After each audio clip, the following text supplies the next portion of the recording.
Qu'est-ce qu'une action? La part de gâteau qui te rend copropriétaire d'une entreprise, avec dividendes et droits de vote à la clé. Quand tu achètes une action Total Énergie à 60 €, tu deviens propriétaire d'une fraction de la 4e entreprise française. Pourtant, la plupart des débutants ignorent ce qu'ils possèdent réellement. Voici ce que cache ce petit titre. Imagine une entreprise comme un gâteau. Le capital social, c'est la taille totale du gâteau. Une action, c'est une part de ce gâteau. Si une entreprise émet 100 actions, posséder une action, c'est détenir 1% de l'entreprise. L'action est donc un titre de propriété. Elle représente une fraction du capital social d'une société. Elle est aussi un titre négociable. Tu peux l'acheter et la revendre sur un marché. Enfin, elle te donne des droits économiques et des droits de décision, proportionnels au nombre de parts que tu détiens. Voilà la définition complète. Comment naît une action? Quand des entrepreneurs créent une société, ils apportent de l'argent, du matériel ou des compétences. En échange, la société leur délivre des actions. Par exemple, 2 fondateurs apportent chacun 50 000 €. Le capital social est alors de 100 000 €. S'ils le divisent en 100 000 actions, chaque action a une valeur nominale de 1 € et chaque fondateur possède 50% de l'entreprise. Ce capital est la base juridique et financière de la société. Point crucial, ces apports ne sont pas des dettes. L'entreprise n'a pas à rembourser ses actionnaires. Pourquoi une entreprise émet-elle des actions? D'abord, à sa création, pour constituer son capital de départ et financer ses premiers investissements. Ensuite, tout au long de sa vie, lors d'augmentation de capital. L'objectif, financer la croissance, racheter un concurrent, investir en recherche, s'ouvrir à l'international. En échange de l'argent des actionnaires, l'entreprise distribue de nouvelles actions. Contrairement à un emprunt bancaire, cet argent n'est jamais remboursé et ne porte pas d'intérêt.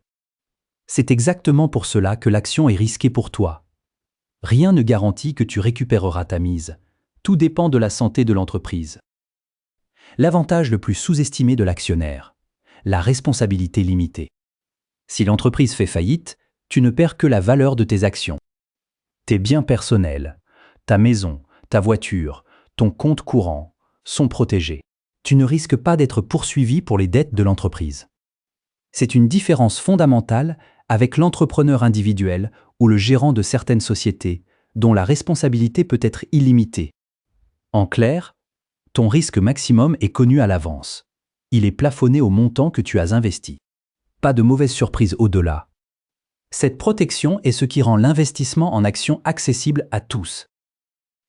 Où s'échangent les actions? Distingue 2 marchés. Le marché primaire, c'est le premier contact.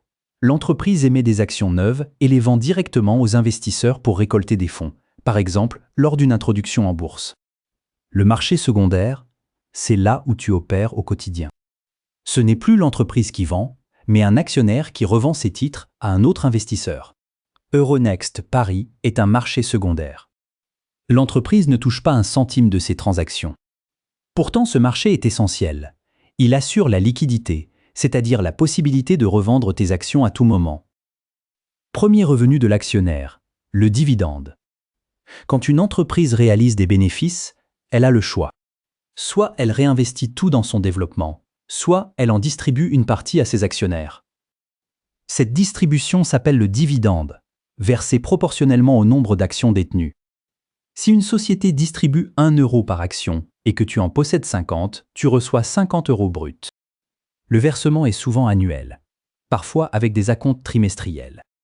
Attention au calendrier. Pour toucher le dividende, tu dois détenir l'action avant la date de détachement, jour à partir duquel l'action se négocie sans lui. Comment mesurer l'attractivité d'un dividende? Avec le rendement. On divise le dividende annuel par le cours de l'action, puis on multiplie par 100.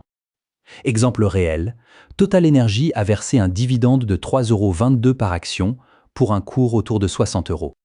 Le rendement est donc d'environ 5,4%. Concrètement, pour 1 000 € investis, l'actionnaire a perçu environ 54 € de dividendes bruts sur l'année. Ce rendement varie selon les profils d'entreprise. Les jeunes poussent en croissance, réinvestissent tout et ne versent rien. Les entreprises matures de l'énergie ou de la consommation distribuent davantage. Deuxième droit de l'actionnaire, le vote. Le principe est simple. Une action donne droit à une voix. Si tu possèdes 100 d'actions dans une société qui en compte 10 000, tu détiens 1% des droits de vote. Tu votes lors des assemblées générales, en personne, par correspondance ou par procuration. Au menu, la nomination des dirigeants, leur rémunération, les grandes orientations stratégiques et la distribution des dividendes. Tu te sens insignifiant avec quelques actions? Pourtant, quand une résolution de rémunération recueille 30% de votes contre, cela fait la une de la presse financière et pousse les dirigeants à la prudence.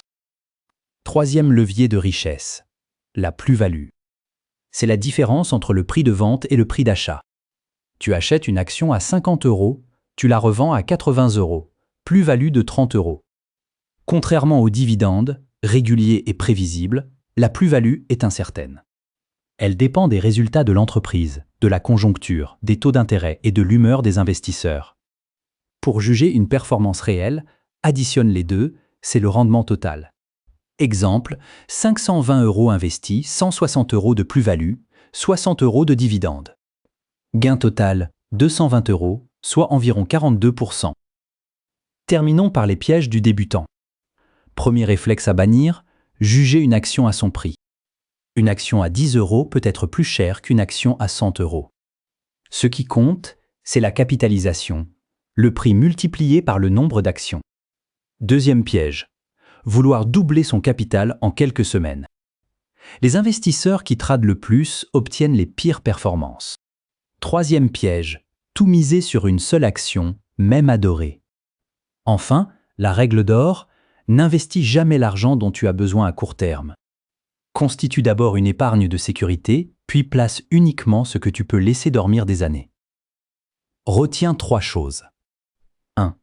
Une action est un titre de propriété, une fraction du capital d'une entreprise, négociable en bourse à tout moment. 2. Elle te donne 3 droits, le dividende, le vote en assemblée générale et la plus-value potentielle, le tout protégé par la responsabilité limitée. 3. Ton risque se pilote, jamais d'argent vital, jamais tout sur une seule valeur, et la patience comme seule stratégie. Tu as maintenant des bases plus solides que la majorité des débutants. Pour aller plus loin, l'épisode entier est en description. Et si ce format t'a plu, abonne-toi à Nova Bourse pour ne rien rater de la suite.